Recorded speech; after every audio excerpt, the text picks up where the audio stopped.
Hola queridos amigos de Contexto. Amigos, hoy les vamos a presentar el libro El Rey del Momís, los Guloyas y los Cocolos en la industria azucarera de San Pedro de Macorís. Aquí tengo el libro, una portada muy bella.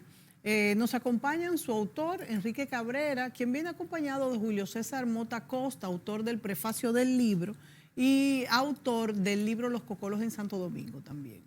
En su libro, en este libro, Cabrera recrea la historia de un representante de los cocolos que se llama Teófilus Chiverton, apodado El Primo, que representa a los inmigrantes africanos quienes llegaron a la isla contratados para trabajar en la industria de la caña de azúcar. Paralelamente a esta historia, el autor puntualiza el contexto histórico en el que se desarrolló y el trabajo en las grandes plantaciones cañeras para la obtención del azúcar. Bueno, esta época entre el 1870 y 1880 y luego de 1910 hasta 1921, cuando el azúcar subió de precio en los mercados internacionales y desplazó a productos clásicos en nuestro país como el café, el cacao, el tabaco, y el país vivió lo que se le llamó la danza de los millones para los grandes empresarios del rubro azucarero. Enrique Cabrera cuenta cómo en San Pedro de Macorís la comunidad cocola, a base de su trabajo y honestidad, adquirió un estatus de respeto y admiración, y cómo al protagonista de esta historia lo adornaban cualidades que lo consagraron como líder que unió a su grupo de danza, los momís. Bueno, además también resalta su cultura, las cualidades que adornaban a estos llamados cocolos. Y el autor quiere resaltar también la historia de barbarie que se esconde detrás de ese maldito comercio de esclavos. La historia de los momís, los guloyas y los indios, grupos danzantes que todos conocemos, tenemos referencias, fueron acogidos por el público que se integró a estos actos y fueron conocidos en todo el país.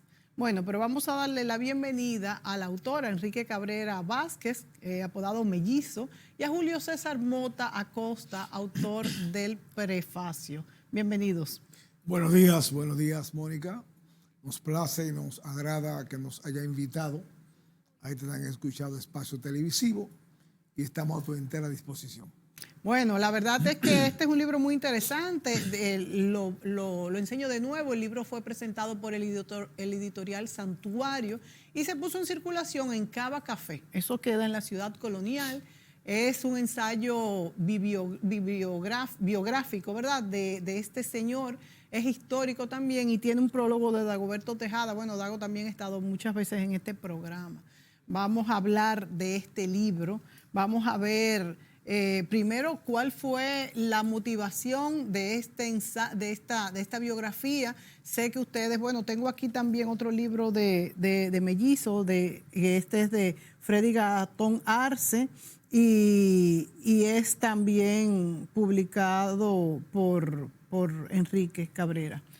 También Julio César ha escrito, como dije, el libro sobre los cocolos. Es un tema muy estudiado. De hecho, los cocolos fueron declarados Patrimonio de la Humanidad por la UNESCO, de manera que es un tema interesantísimo, que es parte del crisol cultural de la República Dominicana, que la verdad es que somos un país muy mezclado y esta es nuestra idiosincrasia, la poca discriminación que hay en nuestro país y cómo somos una mezcla total de tantas razas. Bueno, primero un poco de cómo surgió esta, vamos a decir, continuación de esta investigación y un poco la ubicación de ese momento de principio del siglo XX y terminando el siglo XIX en San Pedro de Macorís, cómo aquella comunidad vivió lo que fue la danza de los millones y fue un puerto, bueno, ahí estaban en ese momento una parte bien importante de las familias poderosas de la época y entonces como los cocolos también estuvieron en otros lugares, por ejemplo Samaná y demás, y yo recuerdo chiquita, sí, eso me ha marcado, de haber oído, fulano es haitiano, no, es cocolo. Y con un respeto, los cocolos son muy respetados, son gente muy trabajadora y cuando se dice que hay una persona cocola es sinónimo como de que es serio. ¿Por qué, Mellizo? Bueno, gracias otra vez. Mira, o mejor dicho, los televidentes, El tema de la inmigración barroventina en República Dominicana ha producido muchos textos, muchos libros, muchos ensayos, muchos programas. Y esto porque su danza, su baile, los Guloya, el Momis y los indios, han repercutido fuera de San Pedro de Macorís. Pero no podemos analizar y hablar primero de su danza y segundo de su inmigración, de su presencia en República Dominicana sin partir de los antecedentes históricos, de las raíces. Y esas raíces están vinculadas geopolíticamente, geohistóricamente, al reparto, a la lucha de las potencias coloniales, de las monarquías, la disputa entre Inglaterra, Holanda, España, Portugal, a la esclavitud, a ese comercio negrero, al comercio esclavo, a la trata de blanco, a la trata negra, como se le llamó en su momento. Son contextos que tienen que aparecer, que tienen que interconectarse con la presencia de esta migración en República Dominicana. ¿Quiénes son los negros cocolos? ¿De dónde vienen? No vienen al azar. Es un producto histórico, socialmente hablando. Cuando el negocio esclavo toma fuerza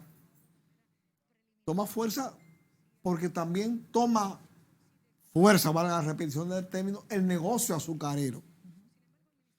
Es decir, cuando en la época, en el año 1635, el azúcar como negocio industrial tiene una importancia económica.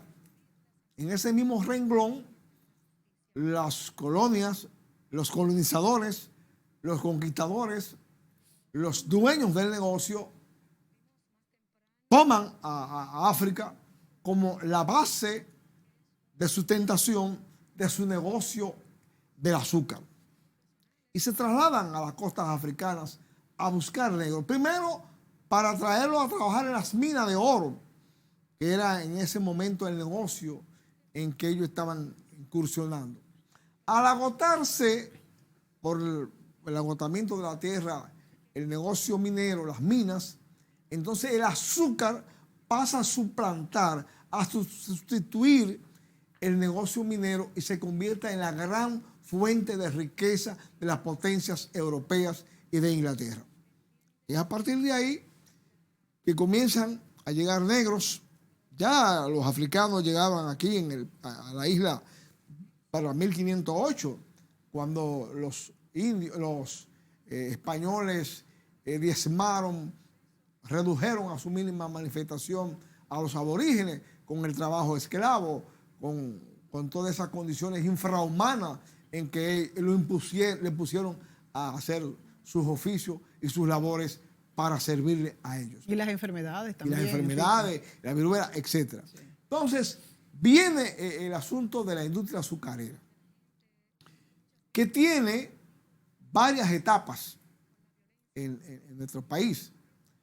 En primer lugar, cuando las potencias deciden tomar esta parte del continente como vehículo de enriquecimiento, forzado o como fuese. Traen a estos negros que no los traen, los negros africanos, los africanos que llegaron aquí en el 1508 en adelante, inclusive tienen otra textura. Otra textura, otra lectura, pero estos negros, a los que nos referimos en el libro, a los barloventinos, a los que vienen de las islas de Curazao, de Anguila, de Sinquí, eran de las San islas Martín, británicas. y de las islas francesas. Sí, también. Y de islas holandesas. Tienen otra connotación. Y entonces nosotros nos enfocamos, previo al análisis de los negros, del negocio esclavo, nos concentramos en esta parte, en estos negros, en esta inmigración que tuvo una importancia económica, capital para la industria azucarera en República Dominicana. Ahí que nosotros nos concentramos mayoritariamente. Estos negros son, las islas barloventinas, son las llamadas así, son las que están en el arco subiendo por Venezuela, que son, como tú bien dices, ingleses y franceses más bien, aunque también hay holandeses. Estos eran que venían desde ahí, los cocolos. Y más, aquí siempre en la República Dominicana se les llama ingleses, aunque como tú bien dices, hay de los tres.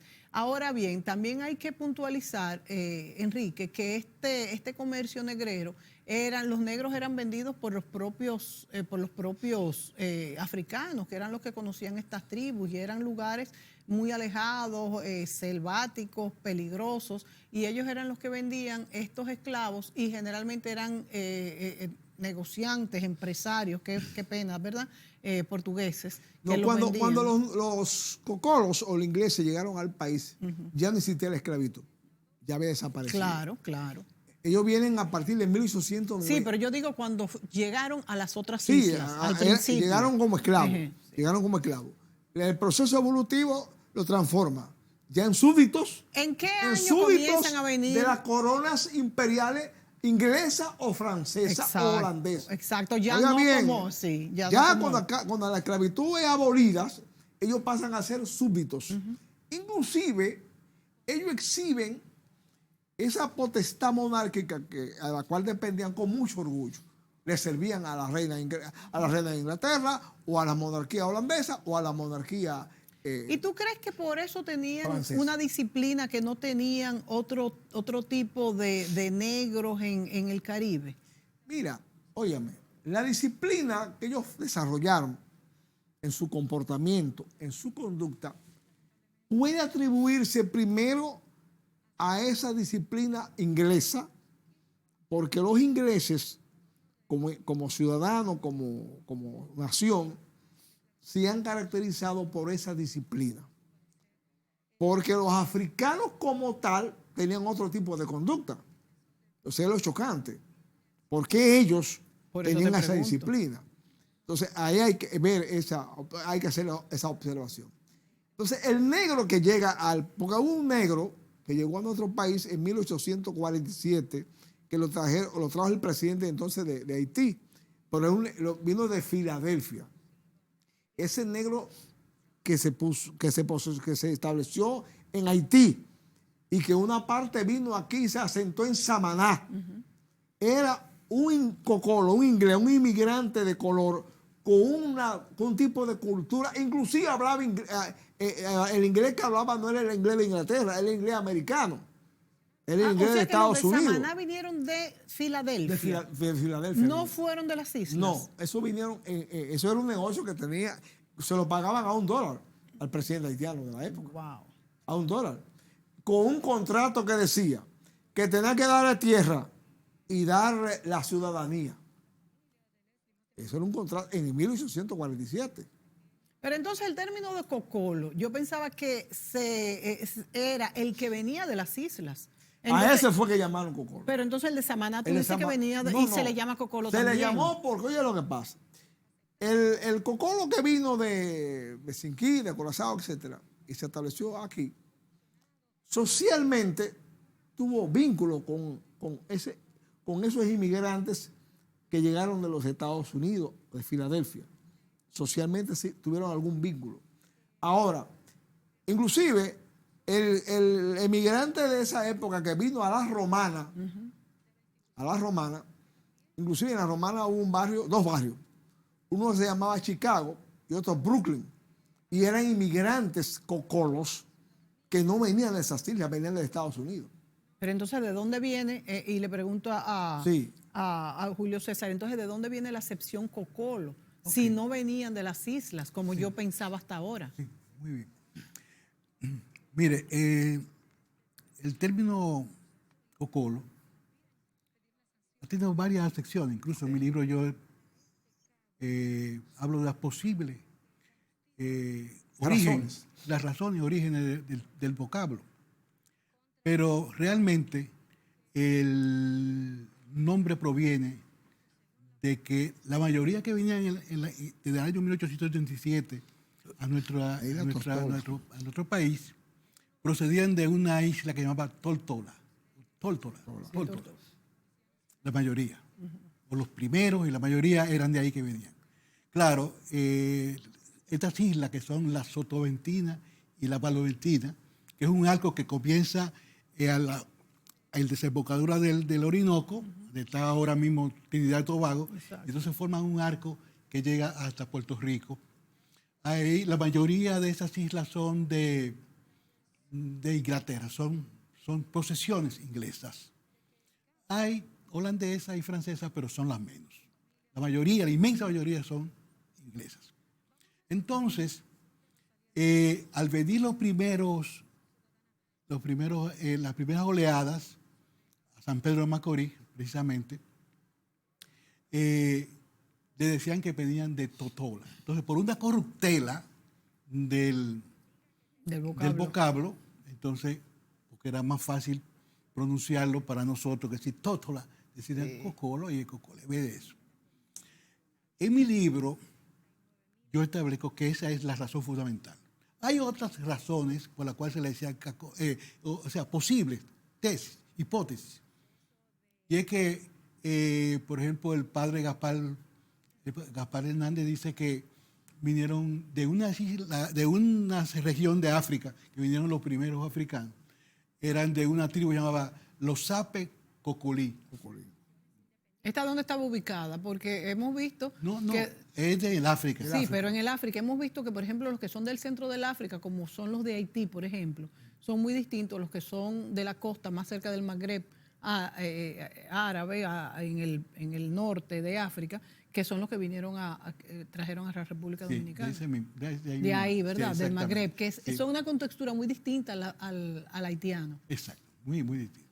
Entonces, y así, pero luego de la publicación de mi libro, yo conseguí una fotografía que en el año 1910 los puertorriqueños hicieron una manifestación frente a la fortaleza, que así que se llama la gobernación de allá, y tenían unos letreros, y yo tengo fotos de eso, y unos letreros que decían, fueran los tórtolos, no queremos, nos quitan los empleos, los tórtolos. Y se lee ahí en el año 1910. Entonces, fruto de eso es que entonces se le llaman de tórtolos, cocolos. Cocolos, sí. Hay una cosa que yo quiero aclarar. La inmigración valontina de los súbditos ingleses tenía una característica muy, muy especial. Y tiene una razón histórica eso. Le estoy diciendo esto porque la gente confunde de que los valontinos vinieron al corte de la caña como los haitianos que vienen al corte de la caña. Pero hay una gran diferencia. ¿Cuál es la gran diferencia?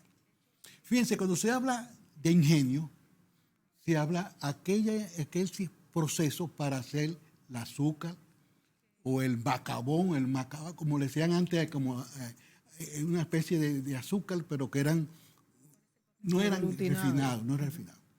Eso se hacía con ingenios. Por eso, por ejemplo, en el año 1700 y pico la gente hablaba de que en Haití habían 800 ingenios. Pero eran realmente lo que nosotros conocemos como trapiches. Exacto. Ahora bien, en el año, el fundador, el creador de la máquina de vapor era un inglés, se llamaba Fulton. Es por eso que cuando vienen los inmigrantes valontinos y sotaventinos aquí a nuestro país, vienen fundamentalmente al corte de la caña. Pero hay una gran cantidad que venía de esa educación inglesa con respecto a ese nuevo sistema que llama la máquina de vapor. Sí. Por eso es, por ejemplo, que en nuestro San Pedro de Macorís habían 5 ingenios. Entonces llegaron a llegar hasta 8 ingenios. Sí. Y entonces habían cortes de la caña de cocolo, pero los técnicos, vamos a decir, los extractos medios de la producción de azúcar eran por los cocolos. que conocían. Por eso es que... Por eso es que tiene un estatus más alto. Exactamente. Claro. Incluso, el otro lugar donde fueron, a Barahona, que hay un ingenio también en Barahona. Mira, todos los herreros de todos los ingenios eran cocolos. Y los jefes de taller. Y los jefes de taller. O sea que tenían otra educación ¿Por qué? y otra formación, otra ¿Por qué? disciplina. Porque es que el creador de la máquina... Obrero especializado. O sea, lo que sustituye al famoso trapiche, el ingenio, viene ahora una producción del azúcar a la base del vapor. Que ya ellos lo conocían. Que ellos ya lo en conocían, estas porque islas. digo, fue Inglaterra. Por Entonces eso es ellos vinieron, ¿cómo llegaron ellos a la isla? Ellos llegaron por contrato. Sí, ellos vinieron por contrato. Y venían en una goleta, serán goleta que venían. Pero se quedaban o se regresaban. Se quedaron. Se quedaban. Pero se quedaban la totalidad. Por ejemplo, con los haitianos antes, con la época de Trujillo, habían contratos de corte, pero tenían que irse al terminar la zafra. Al terminar la zafra. En este caso no. En este caso, porque como lo estoy diciendo, digo, los que cortaban la caña podían regresar, pero no la mayoría de eso. Lo que pasa es que en los ingenios, la gente se trabaja fundamentalmente en época de zafra, es decir, pero cuando termina la zafra, Viene el tiempo muerto, que también se trabaja. les decían tiempo de muerto, los ingenios tenían que seguir trabajando en cuanto al asunto de la manutención y para preparar y la para la reparación. próxima zafra.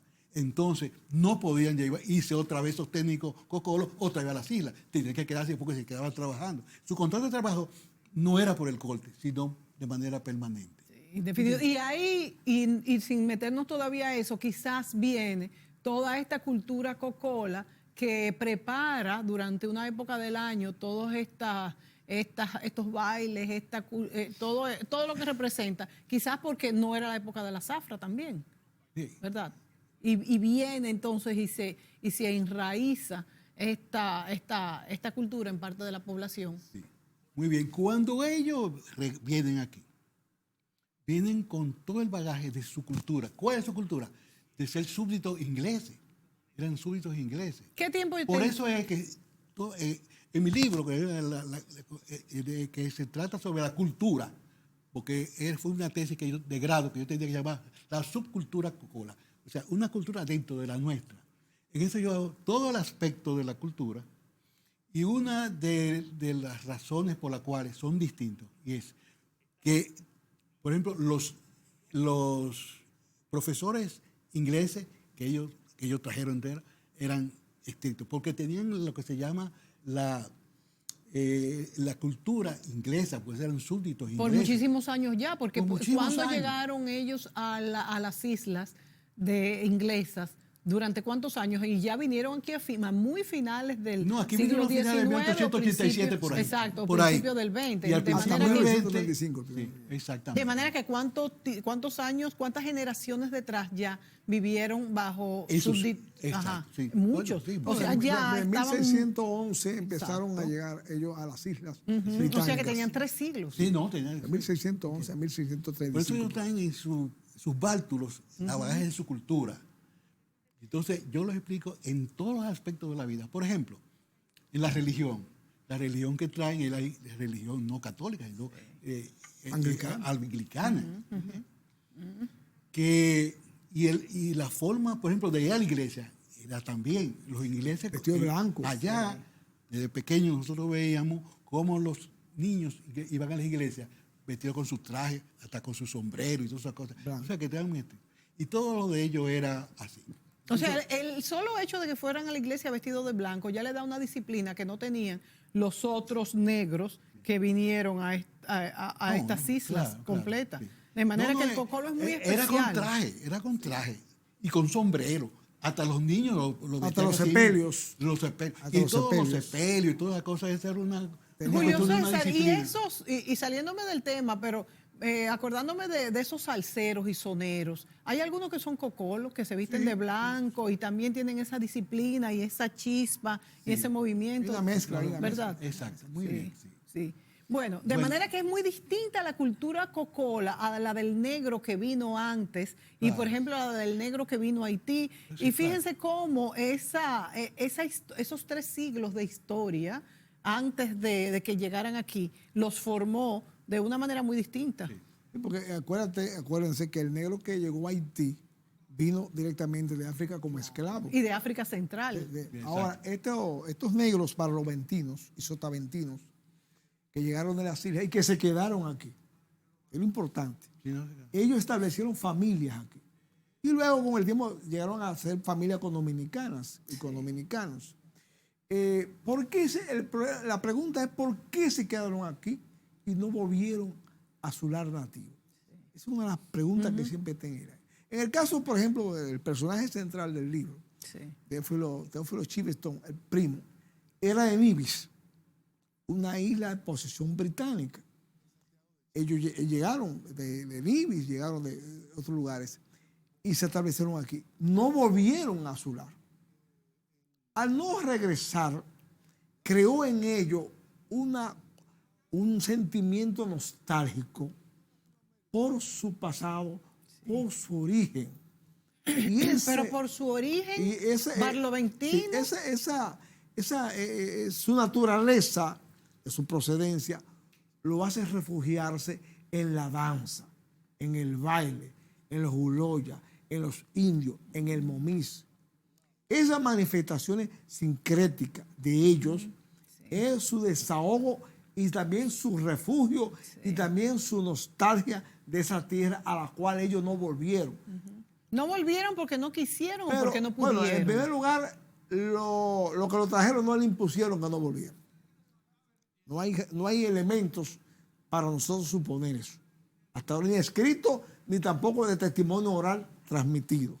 Se quedaron aquí. ¿Por qué se quedaron? Porque las condiciones de vida en República Dominicana o en San Pedro de Macorís o en Barahona o en la Romana eran mejores, es posible. Porque recuerda una cosa, o mencionemos una cosa importante. Las potencias estaban en guerra. Esas islas eran sometidas a cañoneos, a bombardeos de cañonazos. Aquí había más tranquilidad. Aunque cuando ellos llegaron aquí encontraron el país en rivalidad de enfrentamiento caudillesco en los diferentes lugares en que se establecieron. Pero esas islas eran sometidas a ataques. Ataques de las monarquías y ataques también de los piratas, de los filibusteros, de los bucaneros, etc. No había la seguridad que había aquí. Además, el territorio dominicano era más amplio, más grande. Había más condiciones para desenvolverse. Era una serie de factores sociales, materiales, económicos, que contribuyeron a que ellos no volvieran a sus islas de origen. Nos tenemos que ir a la pausa y volvemos de inmediato.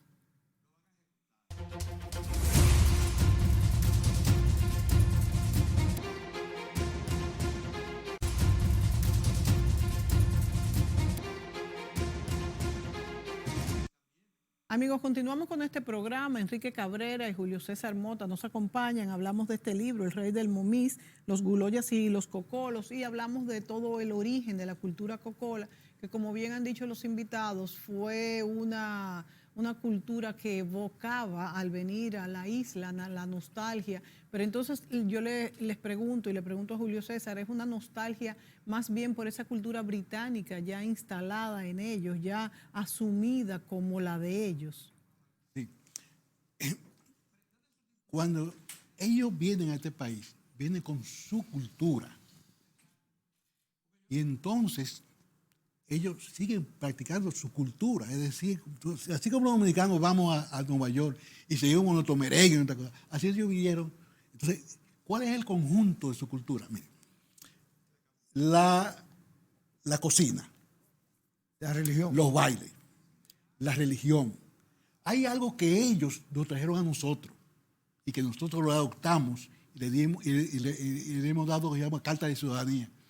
Es las reuniones, las asociaciones, las sociedades con fines de solidaridad, o sea, se llaman de ayuda mutua, así que se llamaban. Sí. Asociaciones de ayuda mutua. O sociedades solidarias. Sí, no, ayuda mutua que decían. Mutual.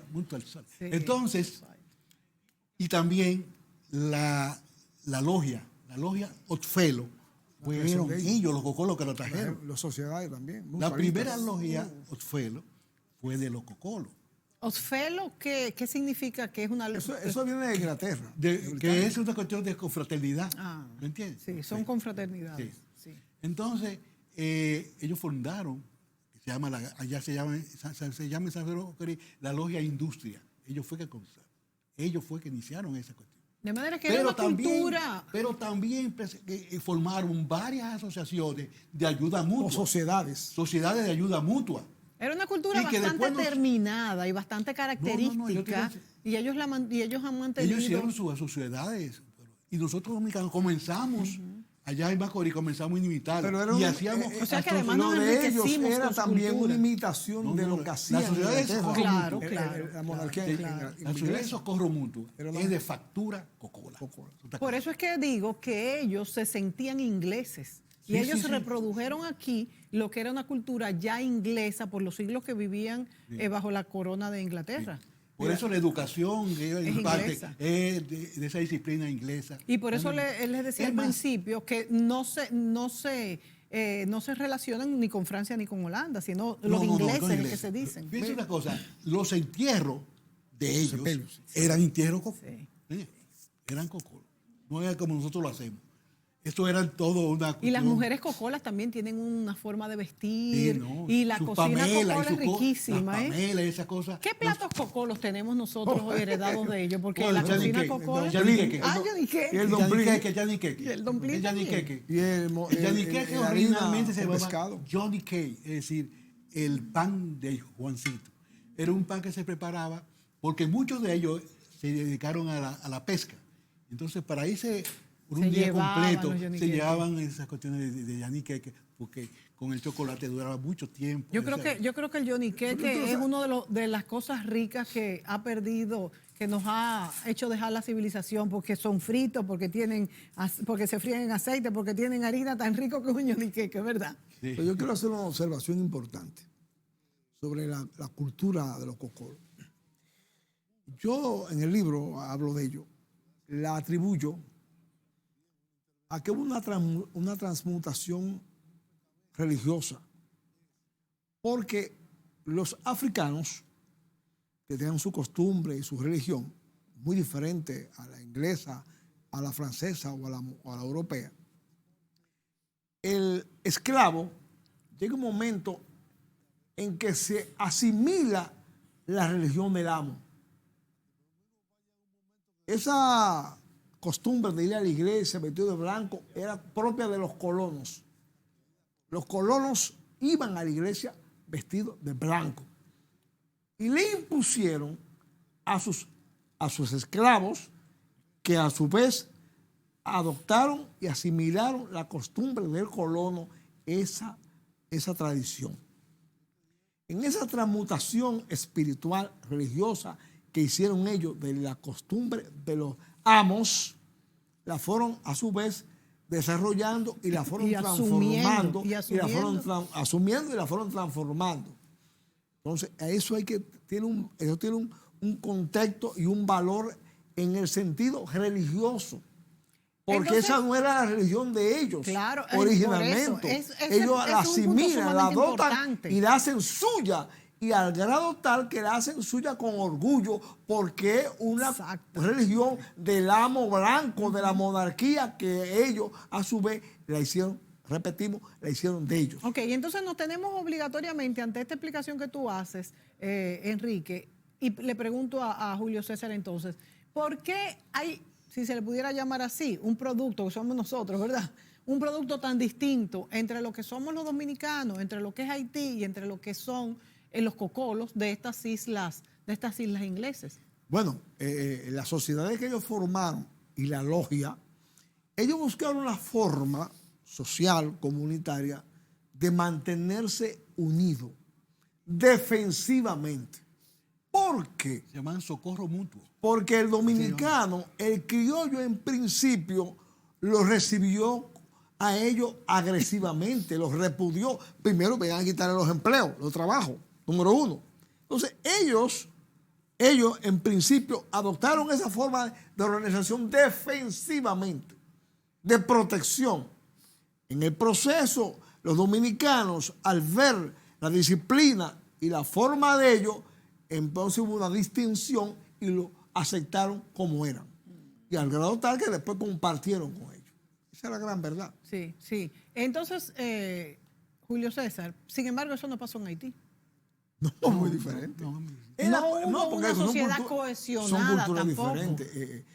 Era diferente los franceses que estuvieron como muy eran poco ahí negros, también. como eran negros y se parecían a los haitianos, cuando tú llamabas a un cocolo, a un negro de esos haitianos se ofendían. Sí, es que su cultura es muy distinta. Muy distinta. La demostró en la práctica. Es que aún el dominicano al principio, cuando recibió, que le llamó a ellos cocolo. Es más, hubo un momento en que le decían cocolo a los haitianos y también se ofendían. No, sí, por el parecido físico de la raza. ¿Cuántos cocolos más o menos llegaron al país? Y más o menos cuántos hay hoy en día, si se han mantenido en una cultura o se han mezclado mucho. ¿Cómo se conserva? Para después, en el otro segmento, entrarnos un poco más en lo del personaje del libro. En mi libro yo tengo que usar la memoria, pero en mi memoria yo hago presento un cuadro de la inmigración Estadístico. El año 1920 se hizo un censo. O sea, para todo el país, en ese año, entonces se estableció cuántos cocolos y los lugares donde había. San Pedro de Macorís, La Romana, y así, Barahona, el censo de 1920. Incluso habla del 1920. Sí. Incluso el último que aparece en mi libro es del año 1935. El último censo del 35. Y se ve cómo ha ido aumentando eso. Comenzó como con 8,000 y llegaron a ser hasta 15,000 después. Digo, repartidos en todo el país. Sí. Pero la mayoría fueron aposentados en San Pedro de Macorís. El problema es el asunto de cultura. Es que ellos tienen su propia cultura. Y nosotros, algunas la hemos asimilado. O algunas de ellas han tenido una gran transformación. Les voy a poner un ejemplo. El deporte que más se practica en Inglaterra y todavía en Australia, el cricket. Pues ellos aquí fundaron varios equipos de cricket. Varios equipos de cricket. Y usted sabe que en Inglaterra el cricket se practica vestido de blanco. Sí, sí. Y así en San Pedro de Macorís se practicaba vestido de blanco. Entonces, el asunto del cricket fue una base para que en San Pedro de Macorís surgiera el asunto del béisbol, porque eran muy parecidos. ¿Me entiendes? Incluso, oigan bien, en el cricket, cuando uno hace una gran jugada, o sea, un bateo bueno, le dicen el boundary. Sí. Y en otro se llama el home run. Sí. Él es igual, son igualitos los dos. Parecidos. Sí, muy parecidos. Sí, Lo único que era con unos palitos. ¿Conservaban alguna vinculación con las islas, estas comunidades? Sí. No, que esa había representación diplomática en San Pedro de Macorís de Inglaterra. No, y además inclusive esos equipos de cricket estaban también en las islas. O sea que sí se mantuvo. Sí se mantuvo. ¿Y estas familias tienen todavía alguna vinculación? ¿Cómo se caracterizan? O sea, la raza cocola todavía, yo creo que sí, porque yo he visto algunos, pero yo he visto cocolos que se dicen de San Pedro de Samaná. Y ustedes me dicen que estos vinieron de Filadelfia. No, no había cocolos. No eran cocolos. No eran cocolos. Los cocolos estaban en La Romana, San Pedro de Macorís, Barahona, y también en Puerto Plata, porque había ingenio en Puerto Plata. El que estaba en había dos, el Montellano y el Amistad, también. Pero los amanenses vinieron de Estados Unidos. Filadelfia. De Filadelfia.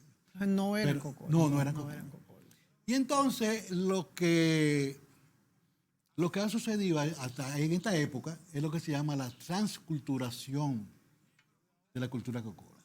O sea, el yaniqueque es vamos a decir, se deriva del Johnny Cake. El pescado que ellos usaban siempre les gustaba ser con coco, pescado con coco, también todas esas cosas. Sí. ¿Sabes cuál es una cosa que les gustaba mucho a los cocolos? El molondrón.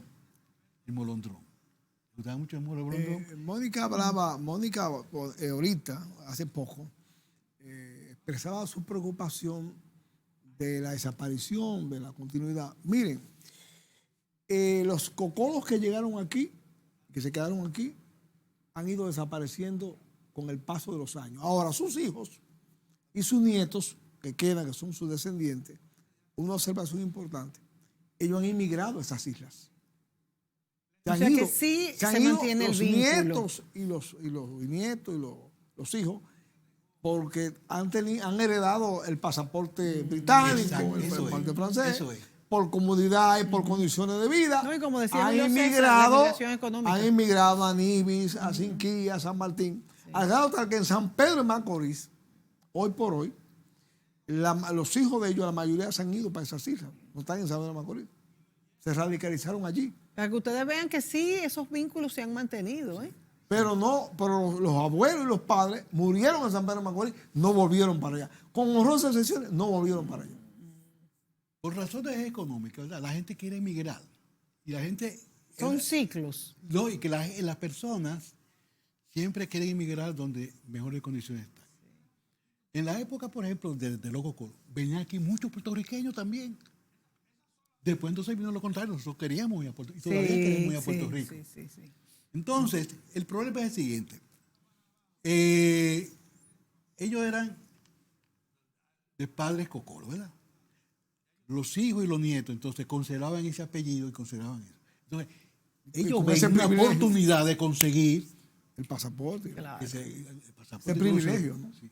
Bueno, nos vamos a ir a la pausa y cuando vengamos entonces vamos a hablar ya de esa cultura, porque por ejemplo los guloyas aquí son muy famosos, pero si hablamos de los momís o de los indios ya se conocen menos y vi en el libro que ustedes también recrean como una asociación o una manifestación cultural que los unía a los tres. ¿Y cuál era la diferencia entre ellos? Volvemos inmediato.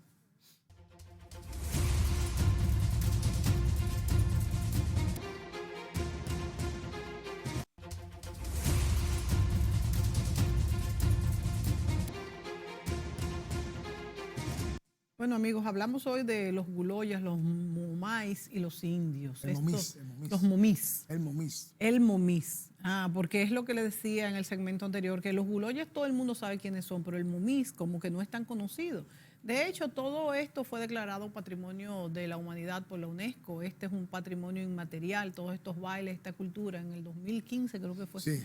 Y esto es Patrimonio de la Humanidad, como lo dice el nombre, por la característica tan peculiar de lo que es esto. Entonces, ¿cuál es la diferencia del guloya y el momís y los indios y cómo se relacionaban? Explícame un poco. Bueno, miren, son tres danzas diferentes, aunque tienen una similitud en la vestimenta, en el vestuario, en la coreografía. ¿Y por qué conocemos los guloyas y el momís no? Vamos a explicar.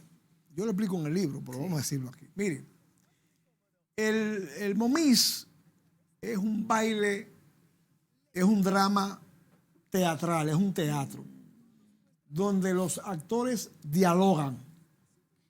Es más, yo explico ahí que es una apropiación de una danza que se producía en Inglaterra, de una escenografía que se producía allí. Ahora, en el momís se representa a Goliat y a David, que todos conocen la leyenda bíblica de David y Goliat.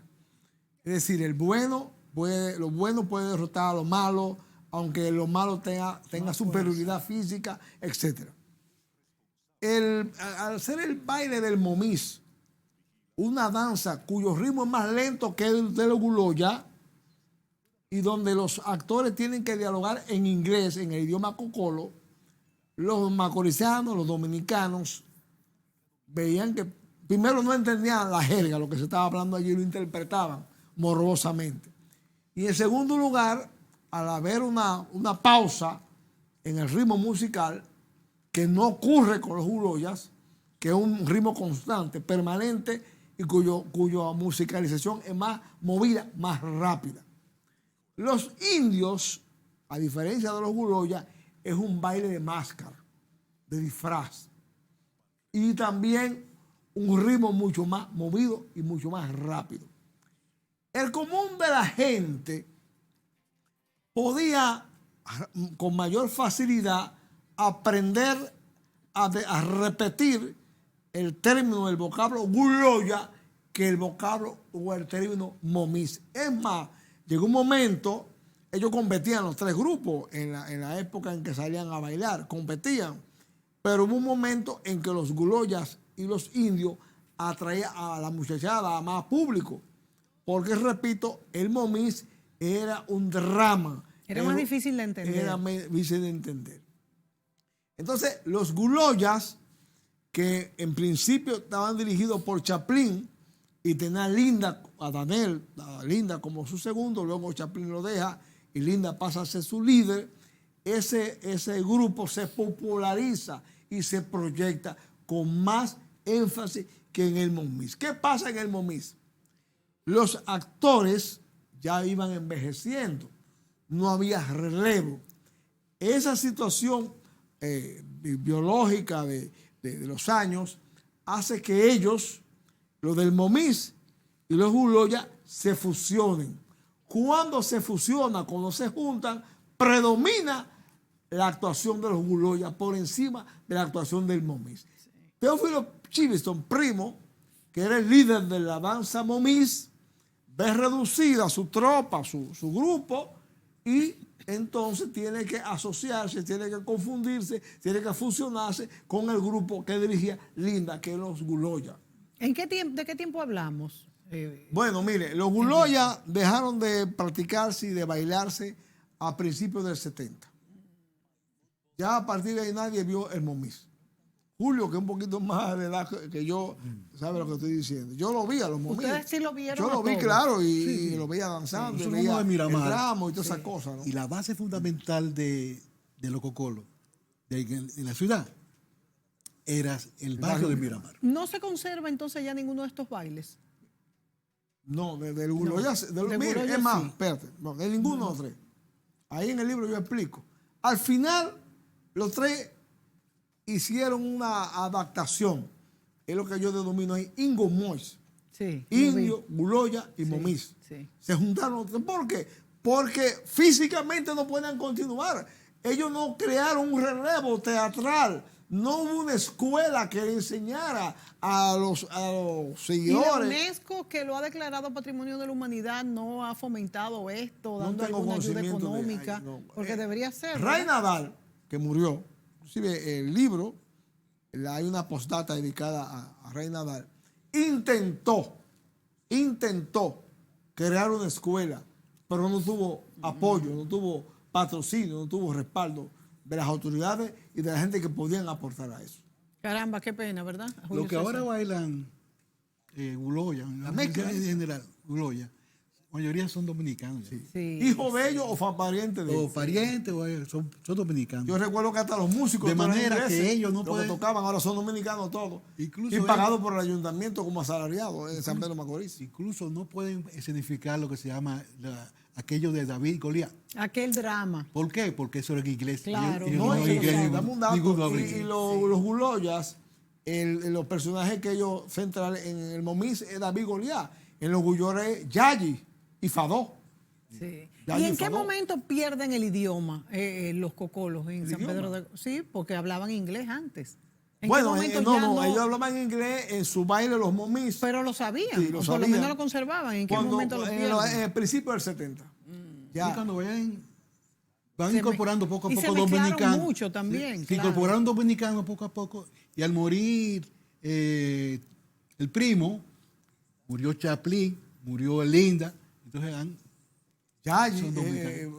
Vidal, Estos personajes se han recogido, por ejemplo, Julio César, usted también lo ha recogido en su libro. Sí, claro. Aquí recoge a Teófilo. a todos los recojo. A todos. Están todos, todos, sí. vamos a decir, Yo también lo pongo. Yo, le sintetizados. explico, pasa es que yo lo ese libro- analizo a todos. lo hace de manera exclusiva con ese. Pero yo lo menciono a todos ellos. Bueno, E incluso explico la diferencia entre los indios y los llamados ahora guloya.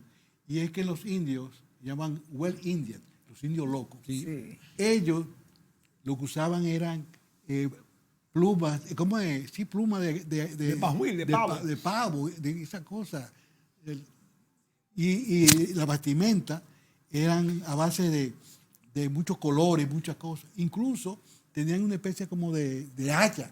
Es decir, querían imitar a los Indios de Hollywood, Estados normales. Unidos. Yo lo explico en el libro. Por ahí da un dato. Los indios de San Pedro de Macorís, los indios locos, ¿no?, competían en la época de los 60 con los indios de la capital, que representaban a caciques y representaban a indígenas. O sea, a un indio distinto, A un indio indio distinto, españolizado. sí, con una música muy diferente. Sí, sí. Bien, en esa época. Que también se ha perdido. Así que yo lo explico en el libro ahí. Entonces, ¿qué nos queda? ¿Qué nos queda de esta cultura La nostalgia. cocola, la nostalgia? Y en San Pedro de Macorís, ¿cómo se ve? ¿No hay un movimiento que lo quiera rescatar? Y las influencias en estos minuticos que nos quedan. Sí, déjame explicarle. Hay una serie de personalidades que el apellido es en español. Yo tengo un artículo que se llama Españolización de los apellidos ingleses. Es decir, muchos de esos hijos aprovecharon la oportunidad para cambiarse el apellido. Incluso hay muchos que sobresalieron, por ejemplo, Fernández, Sammy Sosa, toda esa gente, sus padres son cocolos. O sea que ya no quedan ni siquiera... Los apellidos se van transmutando. Le voy a dar una lista más o menos. Un minuto. Martín, eran Martínez. Los Cueli, que son Cueli con cuello. Era el Cuel con Q, mientras el español es con C. En la romana hay varios Cueli, pero su origen es esa. Sí, hay muchos. Sí. Bueno, se nos acabó el tiempo. Habían también los llamados Castillo, son Catholic. Bueno, para despedirnos ya formalmente, muchas gracias, Gracias. a Mónica por invitarnos a este espacio, a ustedes por escucharnos y a Julio Mota por acompañarnos. ¿Y este libro dónde está? ¿Está en encuesta? Sí, está encuesta. Está encuesta, se llama El Rey del Momís, los Guloyas y los Cocolos.